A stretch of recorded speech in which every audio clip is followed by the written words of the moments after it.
প্রধান অতিথি ইতিমধ্যে হাত দাঁড়িয়ে আপনাদের সবার প্রতি শুভেচ্ছা বিনিময় করছেন। আমাদের বন্ধুরা এসেছেন অনেক কষ্ট করে, সকাল 10টা থেকে তার অবস্থান করছেন। আমাদের সম্মানিত প্রধান অতিথিকে এক নজর দেখার জন্য সম্মানিত ভাইয়ের আমার,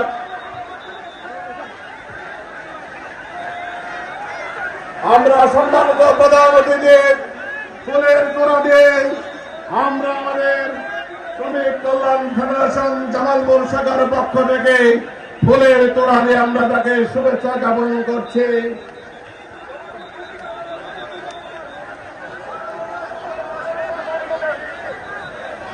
আসসালামু আলাইকুম। এই ফুলের তোড়া আমার জন্য নয়, জুলাইয়ের আন্দোলনে যে 17 জন সহযোদ্ধা বীর শহীদ হয়েছে, এখানে শহীদ পরিবারের সদস্যরা বসে আছেন। এই প্রত্যেকটি গোলাপ একটি শহীদ, সুতরাং এই ফুলের তোড়া আমি শহীদ পরিবারকে উৎসর্গ করছি। একজন